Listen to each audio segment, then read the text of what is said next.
Hey everyone, and welcome to this video, which is going to take a look at the second conditional, or as I like to call it, the drunk conditional. Want to find out why? Stick with me for just a few more moments and I'll tell you exactly why. First of all, let's start with a review of the previous two videos. We started off with the zero conditional, also known by me as the Christmas conditional, because it's full of presents. Terrible joke, I know.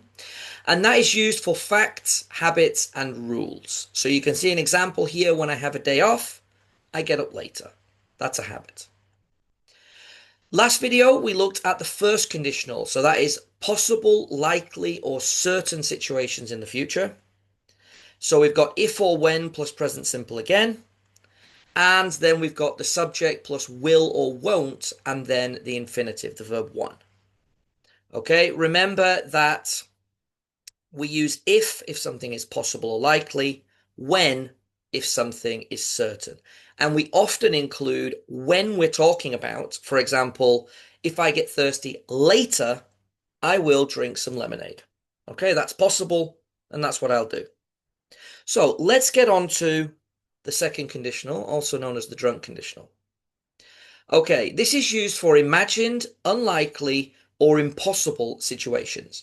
Now, I call it the drunk conditional because if you go into any pub in England and you listen to a conversation between two drunk guys, you're going to hear this a lot. The reason for that is the first conditional is used when we are still in reality. So a man goes into the pub with his friend and he starts talking about, if it rains tomorrow, I'll probably take the kids to the park. And if my mum comes over on Sunday, we'll have a traditional dinner. So it's all very real, possible things that are going to happen that weekend. As he gets a little more drunk, he wanders off into fantasy world and starts imagining his life was different. So he's talking about football and he says, right, so if I was the England manager, right, if I was the England manager, I would never pick him again because he's rubbish. Okay, this guy is just he's never going to be the England manager. He's imagining that. I once had a whole argument with a friend of mine when we were discussing who would win in a fight between Darth Vader and Superman. Okay, this went on for a long time, this conversation.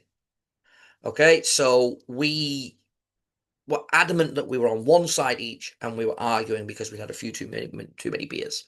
So let's have a look at some examples. We use the past simple, but we are not talking about the past. The reason we're using the past simple is to show that it's different from this. So if I met someone famous, I would ask for their autograph. So if plus the past simple, and then will changes to would, or won't changes to wouldn't. So if I met someone famous, I would ask for their autograph. Then we go on to things which are unlikely. So if I won £1 million, now that is possible, but very unlikely, I would travel around the world. And finally, something that is impossible, if I had superpowers, and this is also imagined, I would fight crime.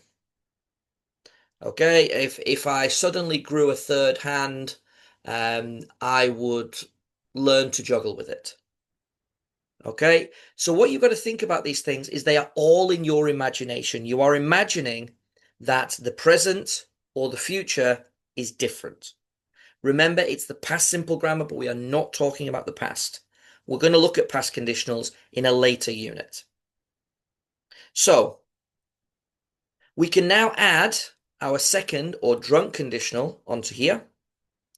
So it's impossible, unlikely, or imagined situations in the present or future. There is the structure. And here is an example. If I were you, I would look for another job. Of course, that is impossible. Now, the next video is actually going to take a quick look at why this is if I were you and not if I was you. Okay? It's not a big thing, but it's worth a minute or two of video explanation. So that's what's coming next.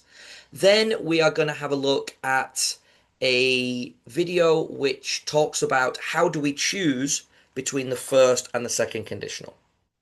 Okay, at the end of that video, that is when a practice activity will come, so you can practice with the conditionals that we've looked at in this unit. I hope you've enjoyed this video. I hope you found it useful, and I hope you'll join me for the next one. In the meantime, take care.